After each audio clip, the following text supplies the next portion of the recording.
Hello అండి, welcome back to our channel Meenu feel good moment. So ఈ weekend break అయితే మేము ప్లాన్ చేసాము అంటే మలేషియాలో ఒక టూరిస్ట్ ప్లేస్కి అయితే విజిట్ చేసాము. సో ఆ ప్లేస్ వచ్చేసి పినాంగ్ ఏరియాకి వెళ్ళడానికి మలేషియా క్యాపిటల్ కోలాలంపూర్ నుంచి 321 km డిస్టెన్స్ అయితే ఉంటుంది. మాక్సిమం 4 hours జర్నీ అయితే ఈ పినాంగ్ ఏరియాలో టూరిస్ట్ ప్లేసెస్ వచ్చేసరికి అక్కడ మనకి సముద్రం అయితే ఉంటుంది, బీచ్ అండ్ అట్లాగే చాలా రకాల హిల్స్ ఉంటాయి అండ్ అట్లాగే మెయిన్లీ స్పెషల్ సీ ఫుడ్ అయితే ఎక్కువగా దొరుకుతుంది.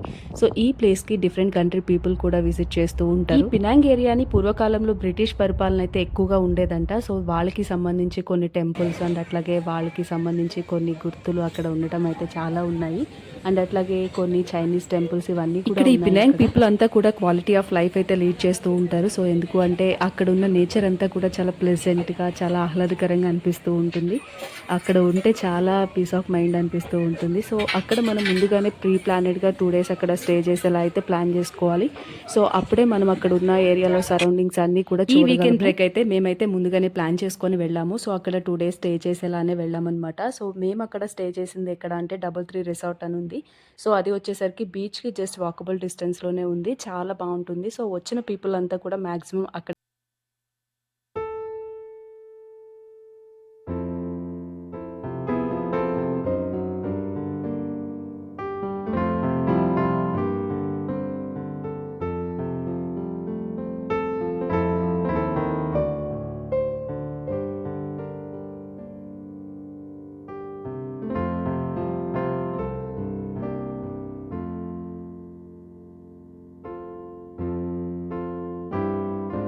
అనమాట. సో ఈ ఏరియాలో చాలా చైనీస్ టెంపుల్స్ అయితే ఉన్నాయి. సో వాళ్ళ దేవుడు వచ్చేసరికి ఇలా అయితే కనిపిస్తారు మనకి.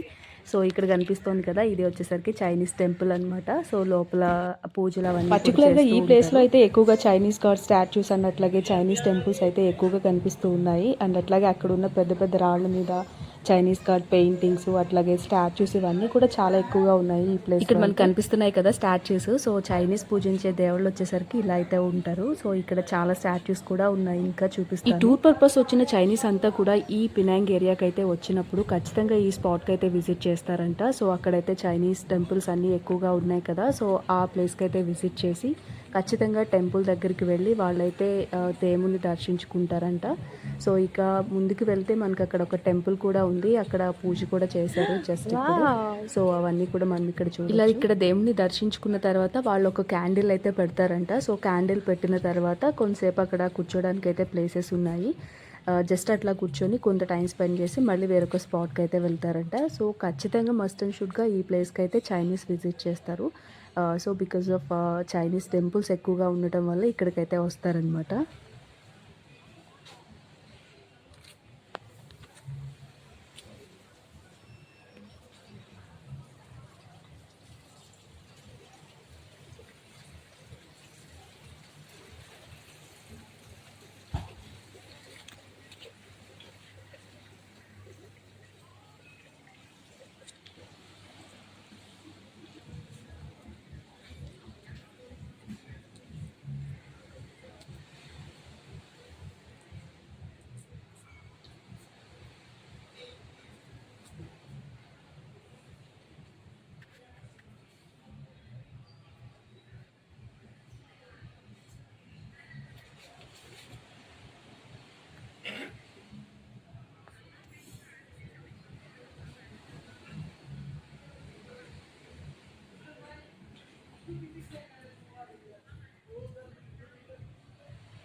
వచ్చేసరికి క్లాత్ వేస్ అండ్ అట్లాగే జ్యువెలరీ అలా షాప్స్ ఉంటాయి. కొన్ని ప్లేసెస్ వచ్చేసరికి ఫుడ్ స్టాల్స్ అట్లా అయితే ఉంటాయి. సో, ఈ ప్లేస్ వచ్చేసరికి అంతా కూడా మలేషియన్ అండ్ అట్లాగే చైనీస్ స్టైల్స్‌లో ఉంటాయి ఈ ఫుడ్ అంతా గూడా. సో, మొత్తం చెప్పాలి అంటే ఎస్పెషల్లీ ఇక్కడ సీ ఫుడ్డే ఉంటుంది. ప్రాను, క్రాబు సో, ఇట్లా ఫిష్ ఇవన్నీ చాలా ఉంటాయి. బట్ వాళ్ళ స్టైల్‌లో కుకింగ్ అయితే ఇక్కడ టూర్‌కొచ్చిన ఉంటుందనమాట. అదర్ కంట్రీ పీపుల్ అయితే అక్కడ ఉన్నటువంటి క్లాత్ వేస్ అండ్ అట్లాగే జ్యువెలరీ షాప్స్ వాటికి విజిట్ చేయడం అయితే చాలా తక్కువగా ఉంటుంది. మాక్సిమం వాళ్ళు స్పెండ్ చేసే టైం వచ్చేసరికి ఎక్కడ ఉంటుందంటే ఈ ఫుడ్ స్టాల్స్ దగ్గర ఇట్లానే ఉంటుంది. అన్ని రకాలు టేస్ట్ చేస్తారనమాట. సో, ఇక్కడ మనకు కనిపిస్తున్నాయి కదా ఆయిస్టర్స్ లోపల అది షెల్ అట్లా ఓపెన్ చేస్తే లోపల మనకి మీట్ అట్లా కనిపిస్తుంది. సో, ఆ మీట్‌ని ఎక్స్ట్రాక్ట్ చేసి సాస్‌ని యాడ్ చేసుకొని తింటారు వాళ్ళైతే. అండ్ మనకి ఇక్కడ కనిపిస్తోంది కదా కోకోనట్ అయితే ఇట్లా ఉంటుంది. అండ్ అట్లాగే ఇవన్నీ కూడా మీట్ రిలేటెడ్ ఈ అనమాట. పినాంగ్ ఏరియా అంతా కూడా సపోర్టివ్ బిజినెస్ ఎన్విరాన్మెంట్ అని చెప్పొచ్చు. అండ్ అట్లాగే ఎడ్యుకేషనల్ ఇన్‌స్టిట్యూట్స్ కూడా చాలా ఎక్కువగా ఉంటాయి. సో, ఇక్కడ వీళ్ళకి గవర్నమెంట్ నుంచి ఉండే హెల్ప్ ఏంటి అంటే, ఆ సరౌండింగ్స్ అంటే బీచ్ సరౌండింగ్స్‌లో ఏవైతే షాప్స్ ఉన్నాయో, సో, వాళ్ళైతే వాటికి రెంట్ కూడా పే చేయక్కర్లేదనమాట. సో, ఫ్రీగానే వాళ్ళు అక్కడ బిజినెస్ అయితే నడుపుకోవచ్చు. వాళ్ళకి గవర్నమెంట్ నుంచి అయితే ఆ ఫెసిలిటీ ఉంటుందనమాట. అండ్ అట్లాగే వీళ్ళకి గవర్నమెంట్ అయితే చాలా బాగా సపోర్ట్ ఇస్తుంది. అండ్ ఇక్కడ వీళ్ళు బిజినెస్ ఏది పెట్టినా సరే చాలా బాగా నడుస్తుందనమాట. ఎందుకు అంటే ఆ ప్లేసెస్‌కి టూర్‌కి విజిట్ చేసిన పీపుల్ విజిట్ చేస్తారు. అండ్ అట్లాగే సమ్ మలేషియన్స్ అండ్ అట్లాగే ఆ పెనాంగ్ సిటిజన్స్ వీళ్ళంతా కూడా అక్కడికి వెళ్ళడం అయితే జరుగుతుంది వీకెండ్ టైంలో.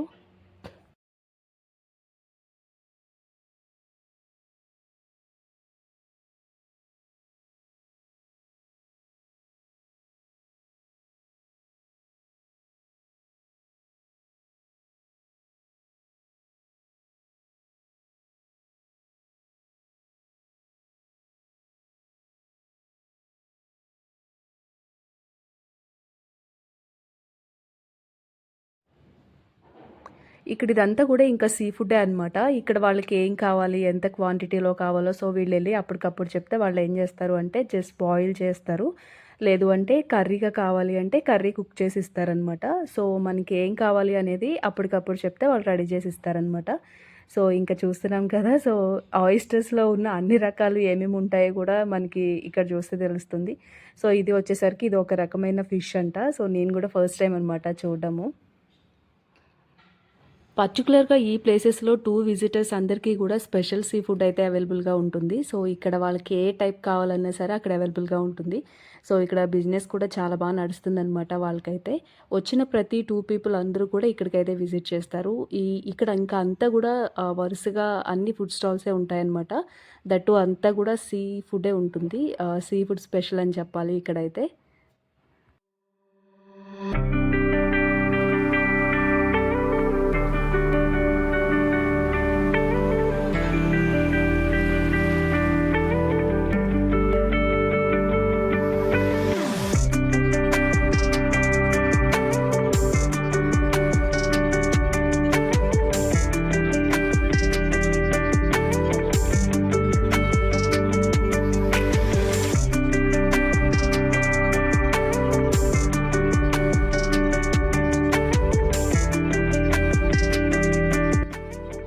ఇక్కడ ఈ ఫుడ్ ఐటెమ్ పేరొచ్చేసరికి అప్పం అంట. సో, దాన్ని ఎట్లా రెడీ చేస్తున్నారంటే, సో, మనకు కనిపిస్తుంది కదా! ఇలా అయితే చేస్తున్నారు. సో, బ్యాటర్ వచ్చేసరికి ఎలా రెడీ చేశారంటే, దానిలో కొంచెం కొబ్బరి యాడ్ చేశారు. అండ్ అట్లాగే పంచదార. సో, టోటల్‌గా అది మనకి దోసలాగా అనిపిస్తుంది. సో, టేస్ట్ కూడా అట్లానే ఉంది. మనం దోస ఎట్లయితే ప్రిపేర్ చేస్తామో అట్లాగా. వీళ్ళైతే ఇక్కడ దాన్ని అప్పం అని చెప్తారంట. సో, టేస్ట్ వచ్చేసరికి కొంచెం కోకోనట్ ఫ్లేవర్‌తో షుగర్ యాడ్ చేశారు కాబట్టి తియ్యగా కోకోనట్ ఫ్లేవర్‌తో ఉందనమాట.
ఎవరైనా పినాంగ్ ఏరియాకి వెళ్ళాలి అంటే ముందుగానే ప్లాన్ చేసుకొని అయితే వెళ్ళండి. అట్లీస్ట్ అక్కడ 2 డేస్ మీరు స్టే చేయగలిగితే అక్కడ ఉన్న ఏరియాస్ అన్నీ కూడా కవర్ చేయొచ్చు.